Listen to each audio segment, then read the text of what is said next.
한번 중계가 돼가지고 고객이 전화를 해도 아니면 파트너가 전화를 해도 전화를 안 받아요. 이게 너무 많이 또 포장 작업이 들어가는 경우에는 또 추가 요금이 발생할 수가 있거든요. 내가 이사가 어떤 건지 경험을 해보고 싶다 하시면은 일반 이사를 추천을 드리고, 그냥 나는 정리만 하겠다 하시면은 반포장 이사, 이도 저도 아니고 나는 이사에 손대기 싫다 이러시면은 포장 이사. 안녕하세요, 김지성 파트너라고 합니다. 소형 이사 전문으로 하고 있고요, 일반 이사하고 반포장 이사 위주로 하고 있습니다. 이사 업체는 혹시 언제부터 알아보면 좋을까요? 너무 급하지 않게 여유 있게 미리 알아보시는 게 좋기는 해요. 그 중간중간에 혹시 이제 변수들이 있을 수 있고 뭔가 바뀌는 부분들이 있거든요. 예약을 하신 업체하고 통화를 하신다거나 연락을 하셔가지고 이렇게 되는데 어떻게 하면 좋을까요 하고 상담을 하셔가지고 미리미리 준비를 하시는 게 이사 당일에도 이제 진행도 원활하게 되고 돌발 변수가 생겼을 때도 여유 있게 대처를 할 수가 있으니까 미리 알아보시는 게 좋을 것 같아요. 일단 일반 이사하고 반포장의 그 차이를 먼저 설명을 드리면요, 일반 이사는 큰 짐은 좀 어렵다고 하시더라도 잔짐 같은 경우들을 이사를 할 수 있게 포장이 가능하신 분들, 고객분께서 직접 포장을 하시니까 비용을 더 저렴하게 하시고 싶다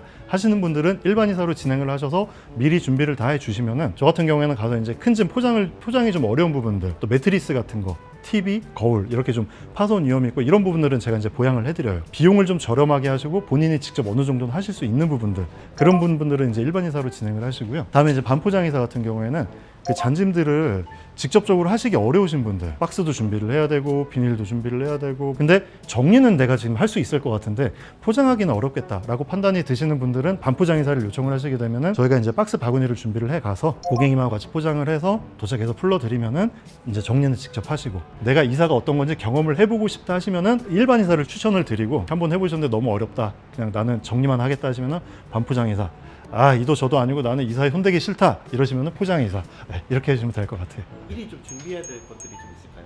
일반 이사 같은 경우에는 저희가 포장을 해드리는 게 아니고 고객님께서 이제 포장 준비를 다 해주셔야 되는 부분들이니까 이제 그런 부분들을 이제 많이 준비를 어느 정도는 해주시는 게 좋고요. 갔는데 이제 포장이 너무 안 돼 있고 잔짐들이 정말 조그맣게 이렇게 막 담겨져 있는 같은 경우에는 나르기도 많이 불편하고 시간도 오래 걸리고 그러거든요. 그럼 어쩔 수 없이 이제 고객님하고 협의를 해서 저희 자재를 좀 투입을 해서 어느 정도 일부분은 포장을 해서 이동을 하는 경우가 있어요. 추가 포장을 하는 경우에는 뭐 괜찮은데, 이게 너무 많이 또 포장 작업이 들어가는 경우에는 또 추가 요금이 발생할 수가 있거든요. 그래서 아무리 일반 이사라고 해도 이제 어느 정도는 좀 나를 수 있을 정도는 포장을 좀 준비를 해주시는 게 좋을 것 같고요. 반포장 이사는 자잘한 잔짐들 나중에 이제 저희가 포장을 하고 나중에 고객님께서 정리하시는 거 감안하셔서 소포장 같은 거 준비해 주시면 되고요. 버릴 거 같은 거, 또 고객님께서 따로 챙기셔야 될 부분들, 이런 부분들은 이제 미리 다 따로 별도로 놓으시거나 챙겨 놓으시거나 하시는 게, 포장 이사 같은 경우에는 아마 쓰레기 봉투가 큰 거하고 이렇게 많이 필요할 거예요. 근데 일반 이사나 반포장 이사 같은 경우에는 고객님께서 이제 버리실 거 관련돼서 준비하시는 거 말고는 저희가 이제 작업하는 부분에 대해서는 쓰레기가 크게 많이 나오진 않아요. 주로 나오는 게 이제 테이프 쓰레기. 이사가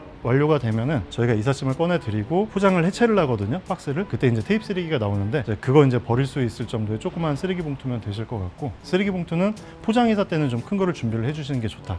불량 이사 업체들 같은 게 좀 있다고 그래가지고. 불량 이사요? 네. 얼마나 이제 전문성 있게 이사 경력이 있는지, 이사 자재들을 제대로 구비를 하고 있는지, 이런 것들을 체크를 해보시고 진행을 하시는 게 아무래도 이제 안전하고 제대로 된 서비스를 받을 수 있는 방법이지 않을까 싶어요. 불량 업체 같은 경우 문제가 발생했을 때 네. 고객이 그럼 배상을 받을 수 있는 것도 좀 어렵겠네요. 많이 어려워요. 현장에서 서로 이제 합의를 하다가 합의가 안 되게 되면은 이제 서비스 센터로 연락을 하게 되잖아요. 그럼 이제 서비스 센터에서 중재를 하거나 어떤 해결 방안을 이제 모색을 하거나 이렇게 해서 협의를 해서 일을 해결을 해 나가는데, 한번 중개가 돼가지고 이사 날짜가 지나게 되면은 고객이 전화를 해도 아니면 파트너가 전화를 해도 전화를 안 받아요. 거의 전화를 안 받고 그냥 무시하고 그런 경우들이 많더라고요. 제일 큰 문제가 이제 고객한테 추가 요금을 자꾸 강요를 하게 돼요. 거기에 따르는 그 문제들이 좀 많이 발생을 하거든요. 직접적으로 후기가 올라오는 그런 짐싸 같은 업체들을 이용을 해서 후기들을 한번 쭉 훑어보시고 거기서 결정을 하시는 게 아마 제일 좋지 않을까, 그렇게 판단이 됩니다.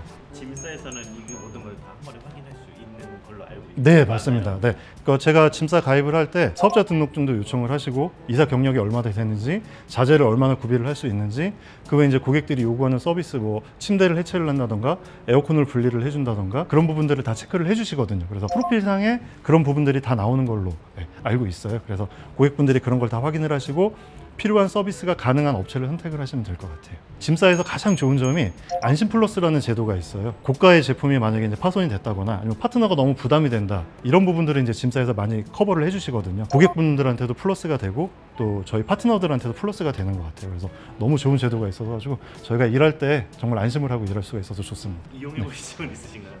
아직 그 정도까지 사고는 치진 않아가지고요. 간단한 사고들은 좀 몇 번 쳐가지고 그냥 현장에서 바로 하거나 이제 고객센터 통해가지고 그냥 가볍게 이제 배상한 적은 있는데 아직 큰 사고는 친 적이 없습니다. 다행히. 그런데 혹시 이제 사고가 일어나게 되면 적극적으로 이제 제도를 이용을 해야죠. 네.